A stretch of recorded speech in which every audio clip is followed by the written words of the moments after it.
afternoon everyone. Welcome to Shanmugam IAS Academy. My name is Aman. I'm working as a faculty member in Shanmugam IAS Academy. And today we're going to discuss the editorial analysis over here. And the major topic is which is going in day-to-day newspapers. I'm taking it from the Hindu and New Indian Express. And this editorial is, the name of the topic of the editorial is Taproots to help restore India's fading green cover. I'm sorry if my writing is not perfect over here, but I'll give you the key points over here. If you want to note down, you can take it down. And I'll start with the syllabus. And everyone, whomever who are reading the newspaper, they have to be clear with the syllabus. Then only they can follow, because in newspapers you have so many things to cover. So in this topic comes under, is very important for UPSC in prelims and mains portion. In mains, this topic comes under the GS paper 3, Environment and Ecology. So here, the taproots to help restore India's fading green cover, the forest ecosystems. Now here we are talking about we're talking about the forest ecosystems, which are the critical component of the world's biodiversity. As many forests are more biodiverse than other ecosystems. Here, we all know that our forest ecosystem is very much critical component nowadays, and I'll tell you the sum of the data here, that is 31% of the global land area is covered with this forest. Global land area. I'm not talking about the India, I'm talking about the global land area, and majorly 1/3 of this 31% is covered with the primary forest. And you can ask me, what is primary forest over here? The primary forests are the densest and the wildest and most ecologically significant areas here. And the densest and the wildest are the primary forest, and in this 31% of the global land area, we have 1/3 primary forest. So, and I'll tell you one major point, you just note it down. Half of the world forest we can found in Russia, Brazil, Canada, and US and China, and this consists of the half of the world forest over here. And now I'll come to the forest protected areas. Forest protected areas. That is, these forest protected areas, nearly we have 30% of land surface, which is a wide variety of ecosystem of services, and diverse specimens and diverse species are here. And why we need forests? And everyone have a doubt why everyone are speaking that forests, ecosystem and everything. Why we need forests? Because the forest gives a wide variety of ecosystem services and diverse species over here, and this forest which stabilizes the climate. The main point, you have to be like, when you are writing a mains exam, you have to be very much sufficient with your data, and you have to complete it within 250 words. You can't keep on writing, and you have to complete the paper and the question in 250 words. So you have to be very crisp while writing the exam and while writing the question, and the data which we have is also like, it has to be very crisp and clear. That is 30% of land surface is covering nearly the forest cover here. But here the forest, the major thing I'm going to explain you right now, the forest majorly stabilizes the climate and sequesters the carbon. And many have doubt that what is the sequestering of carbon. The sequestering of carbon is nothing but capturing and storing of carbon dioxide, and it reduces the carbon dioxide and help in reducing the global climate change. We are seeing that so much of increasing carbon dioxide in the atmosphere. These have very bad impact on our climate change. So the forest helps in sequestering of this carbon, that is capturing and storing carbon dioxide, and this is one of the major point of the forest ecosystem in the globe. And here I'm coming to the third point. And here the third point over here is State of World Forest Report says that 2020, since 1990, just if you wanna, you just keep this point very well in your mind. We have lost 420 million hectares of forest, have lost through the deforestation, conversion of land and degradation.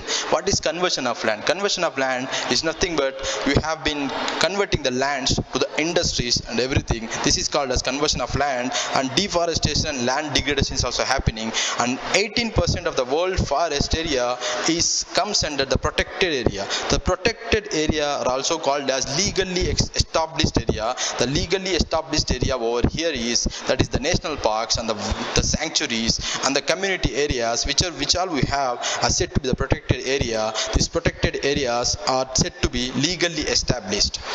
Now I'll give you what is the situation in India. That is situation of forests in India.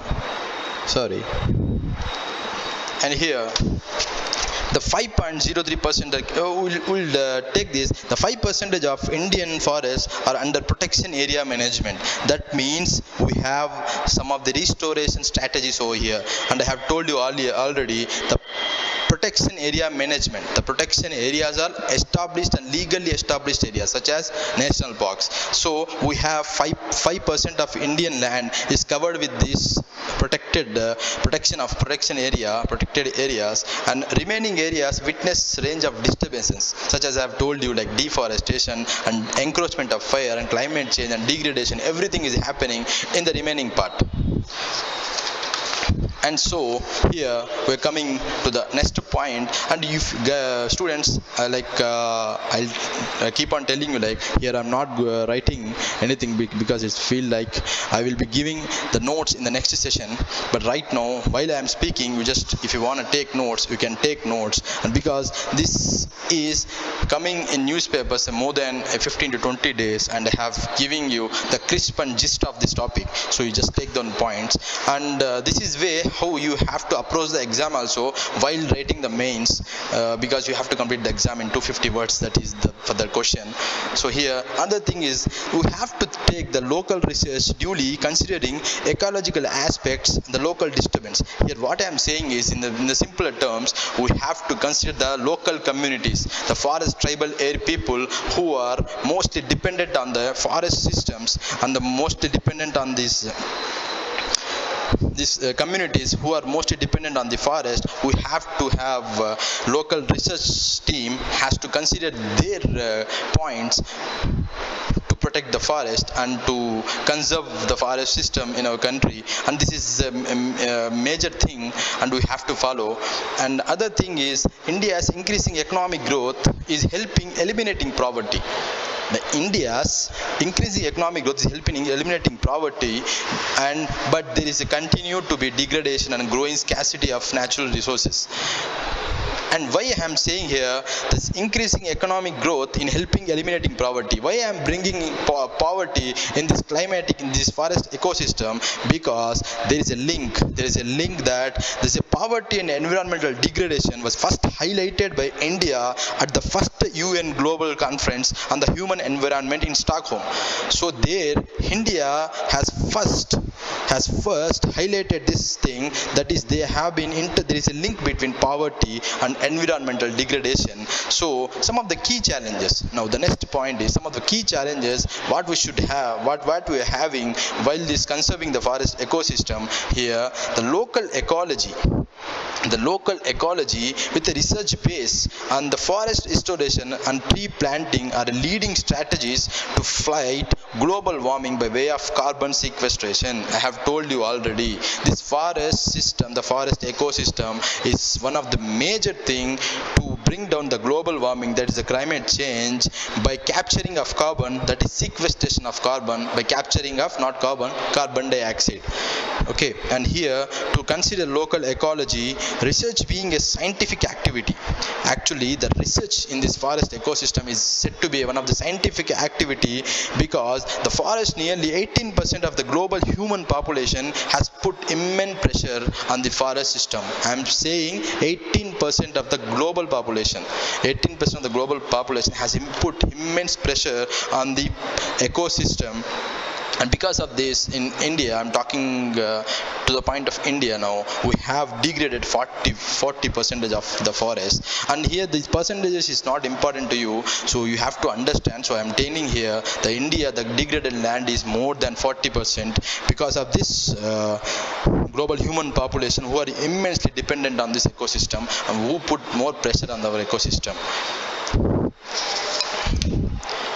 And here we come to the next point here, that is nothing but first, every country, the progress report under India, and one point I left, and this is very important point, and India has joined the Bonn Challenge with pledge to restore 26 million hectares of area by 2030. And in this, you have to note it down, the Bonn Challenge, India has joined the Bonn Challenge with pledge to restore 26 million hectares by 2030, the first every country progress report. And this is a report, the progress report under the Bonn Challenge submitted by India by bringing 9.8 billion hectares since 2011 under restoration. So India has pledged to restore 26 million hectares by 2030. Here already the India has restored 9.8 billion hectares since 2011, and this is a very good step taken by India. So you have to mention while you are writing the exam, and you have to consider this, and you have to keep this point in your mind. It's a very important point. And the other thing, the continued degradation and deforestation is happening. So we have to tackle this, and we have to do this. We have to discontinue this degradation thing. And creation of protected areas has been the governance instrument of the forest. The protected areas are the creation of protected areas is very important while we consider the forest ecosystem, and this is one of the major governance instrument. And you have to write the points. While you are writing the points, it shouldn't be you have to mention like this, the governance instrument, and some of the points which UPSC likes the most, and you have to take care about those words and those things. And effective governance and integrated policies for interrelated issues. So we need to do these things to protect the effective governance here. So we have to integrate the policies and interrelated issues. And you know that all the policies are made by the government of India, so they have to consider in the effective governance by in integrating the policies, and we have to implement the policies and to reach to the forest ecosystem over here. So by here I conclude this topic. This is the conclusion part. Here I am concluding. So in every question the UPSC asks you the conclude, enumerate, elaborate, and these type of questions will be there. So every time you have to conclude with a good point, which in the exam point of view. So here I conclude on this topic. Management of forest within an integrated landscape approach is key to the conservation of world biodiversity and to food security of the world people. You also have told that is conservation and sustainable management of forest within an integrated landscape. What is within an integrated landscape? We are in India, and we have first we have to be very clear for our integrated landscape. First we have to think about ourselves. So in this approach, the key conservation, the world biodiversity and food security. First we shouldn't think normally what is happening. First we have to see our surroundings, then only we can go and approach the other things. So here first is the integrated landscape has to be is the key to conserve the world biodiversity. So integrated approach is very important, and this is one of the point here. And active engagement of the stakeholders, and some may have doubt who are the stakeholders here. The stakeholders are none other than the NGOs. You are all the NGOs who are participating, and they and the corporates. The corporate can help in financing to stabilize the forest ecosystem, and you can finish with this point. And if you have other points also, you can include 2 to 3 points, you can give it over here. And the active engagement of stakeholders including NGOs can help to achieve the remaining 16 million hectares. Already what I have told you, 9.10 million hectares of area is been restored by India as to pledged to the Bonn Challenge. Here the remaining 16 million hectares you have to restore it within 2030. So without the active management of the stakeholders such as the NGOs and the corporates, and last but not the least the government with the integrated policies and everything, we can conserve and we can restore the forest ecosystem. And students, here I am concluding this editorial. I hope that you understand this topic. What is this topic? And I'm telling you once again, this is a topic of tap roots to help restore India's fading green cover. And this is editorial which we have seen it from past 20-25 days in Hindu and Indian Express, and I've given you the points. If you have any queries, you just drop in the comments box, and if you want to and we'll give our best, with your comments only. And thank you, students. And the next editorial, which is going very important nowadays, is like, you all might have been clear with this, like Poshan 2.0, Poshan Abhiyan. And I'll tell you the syllabus, and from to UPSC perspective, in the form of UPSC perspective, where it is important. In UPSC, this comes under the general studies paper 2, that is social justice. So here we can take it as like this Poshan Abhiyan, and we all know that Poshan, when did this Poshan Abhiyan launched? So I will tell you a brief introduction about this Poshan Abhiyan. The Poshan Abhiyan is a flagship program to improve the nutritional outcomes of children and pregnant women and lactating mothers, aiming for holistic nutrition. And it was launched in March 2018 in Rajasthan. And this point you have to keep in your mind. It is been launched in 2018 March in Rajasthan. And what is the main aim of this? The aim is the flagship program to improve nutritional outcome for children and pregnant women and lactating mothers for aiming holistic nutrition. So this you have to understand. This is a brief introduction, and while you are writing the exam also, if you want to quote anything, and you have to start the introduction like this, that is the background and the history of this topic, and you have to give it in crisp 2-3 points. Okay. Children, and here I will tell you one other thing. Children are the future of our country, and well-being of our children is essential for the country's development. Yeah. So to strengthen the nutritional content delivery outreach and Ministry of Women and Child Development, this is and you have to keep this point in mind, very important point in prelims. You can get a question on that, like is which ministry is responsible for promoting Poshan Abhiyan. So they can ask you many things, they can confuse you with many things. Here you can give Ministry of Women and Child Development is responsible for promoting Poshan Abhiyan in the country. And what is the contest? Why we are talking about Poshan? You have a doubt. This is the topic of 2018. Poshan Abhiyan is launched in 2018. Why we are speaking about this? Because recently this is in news in the form of editorial. Poshan Vatika, the government, recently the Ministry of Women and Child Development has inaugurated Poshan 2.0 and Poshan Vatika in all district to establish a Poshan Vatika. What is Poshan? Because of this Poshan Vatika, recently Ministry in September 2020, after the COVID-19 thing, and the Ministry of Women and Child Development has introduced thing, and this is Poshan Vatika. And what is Poshan Abhiyan mission places a special attention on severe acute malnourished children, and we can short form we call it as SAM, but in exam you can't write as SAM because it will go UPSC expects a clear-cut writing and clear-cut explanation from you. Severe acute malnourished children, and this is the special attention on severe acute malnourished children. Okay, this is the contest. I have tell you the context, and right now what is the background?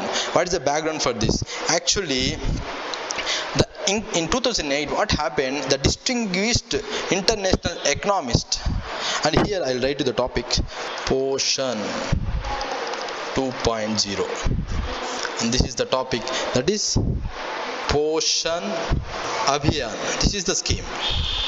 Okay, this is the scheme, and this is the topic. You just keep this topic in your mind. That is, so please don't go with these words, and I'll try to correct this thing in the next class, coming up class, students. And here, Global Nutrition Report. The Global Nutrition Report. I'll come to this Global Nutrition Report in the next thing. Here, first the background. I am telling about the background. Why this is became an important this thing? Because the distinguished international economists, including the Nobel laureates, were asked by the Copenhagen Center, which is in Denmark, to build important agenda in which policymakers and the philanthropists should interest in battling malnutrition as the top priority, because they mentioned there in the Copenhagen Center that is the policy makers and the philanthropists should take the battling the malnutrition as the top priority at that time. So this is the background. for this nutrition, that is malnutrition, this thing, and the Poshan Abhiyan. Now, what is Poshan Abhiyan? I have told you, it's launched by PM in 2018 March, Rajasthan, and flagship program to improve the nutritional outcomes for children and pregnant women and lactating mothers. Here, the Poshan Abhiyan in malnutrition, and they have promised like the malnutrition country free by 2022. India have said that in the Poshan Abhiyan, this saying the malnutrition of the country is free by 2022. Just note it down. Students, I'm going slow only. If you want to take points, you just take the points, and if you have any other suggestions for us, give it in your comment section, and we will try to rectify that, and we will try to clear, and we will try to give you more guidance from our side. And in Poshan Abhiyan, India has have so many themes such as eating health, hygiene, sanitation, and right age for marriage. And this can be important. This theme section is important for in prelims point of view for you guys. The eating healthy, and they can ask you what is the theme of Poshan Abhiyan in 2020. So they'll ask you the theme, only the theme, and here you will get confused. So you have to be clear with this. The UPSC is very much interested, checking the knowledge of the students, and here that is eating health, hygiene, sanitation, and right age for marriage, and optimal breastfeeding, and education of girls. And these are the themes which India has taken for the Poshan Abhiyan scheme, that is Poshan 2.0. And malnutrition. What is malnutrition in India? And I'll tell you one thing, this is said to be one of the bizarre thing. Like about 68% of the deaths of children under the age of 5 has happened due to malnutrition. And this I'm not telling this is a Lancet published. The publication is called Lancet publication. They told that more than 68% of the people under the age of 5 there are so many deaths under the age of 5 due to malnutrition in India. And now I was telling you the global nutrition report 2020. India is, and this report, the global nutrition report 2020, it said that India is among 88 countries that are likely to miss global nutrition targets by 2025. In this global nutrition report, and I'll tell you again, if you want to note down, just note it down. India is among the 88 countries that are likely to miss global nutrition targets by 2025. And India has pledged to free the country for malnutrition by 2022. But here, this is said to be one of the fearful thing for us. And malnutrition adversely affects what is malnutrition? I'm saying malnutrition. What is malnutrition? Malnutrition is adversely affects the physical and mental growth of the child. It affects the physicality of the person, the physicality of the child, and the mental growth of the child also. This is called malnutrition. And what are the way forward steps we have to make India malnutrition free by 2022? And we can give some suggestions. They can ask you, what are the ways to make India malnutrition free by 2022? Better sanitation that address intestinal diseases. Better sanitation we need here. First point, we need better sanitation for intestinal disease. You can ask me, what are these intestinal diseases? We have so many intestinal diseases. I will tell you some of the intestinal diseases here. Food poisoning, constipation, and hemorrhoid. And food poisoning, you all know that. What is hemorrhoid? The hemorrhoid is nothing but the swelling of the blood vessels of the anal opening. And anal opening, the swelling of the blood vessels will happen because of this hemorrhoid, and constipation will happen, and food poisoning, and some of the other intestinal diseases also there. You can check it.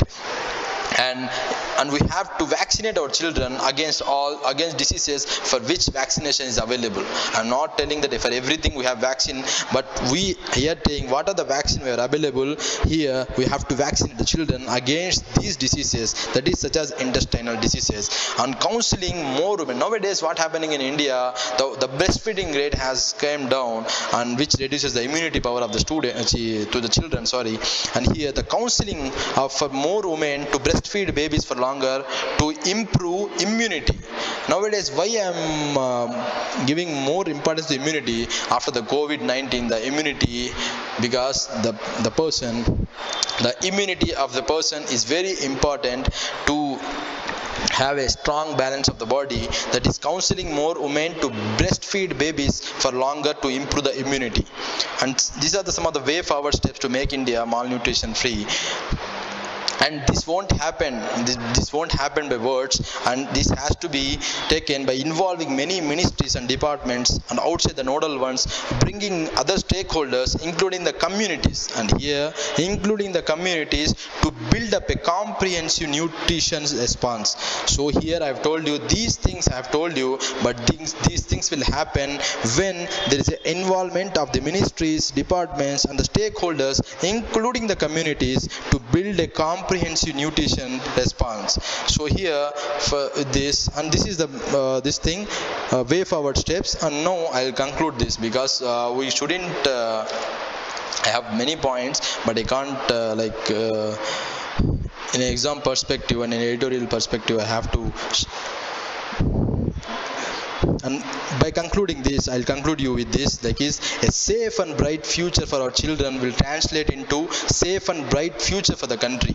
So already in the introduction part I have told you that is the bright future of our children depends upon the safe and bright future of, that is the bright future for our children will translate into safe and bright future for the country. And here we have to conclude with like these points, because these points will have a strong impact on your answer and while scoring good marks in the mains point of view. And the second point is like important, like so many states, like major states I will tell you, such as which have done well in this part, important to learn from states like Gujarat, Madhya Pradesh, Rajasthan, which have scaled up community based management of malnutrition practices. They have been working very well on developing the management of malnutrition practices. Which of the states? The states are Gujarat, MP and Rajasthan. These are the examples you can quote in your conclusion to fetch good marks and good things. So here, these are the here by telling this I will conclude. And I have told you what this topic is: Poshan Abhiyan, that is Poshan 2.0. And if you have any doubts, any queries and anything, please give us your comments in the comment section, and we'll try to rectify and try to improve from our side. And thank you so much. Thank you for listening to me. Thank you so much.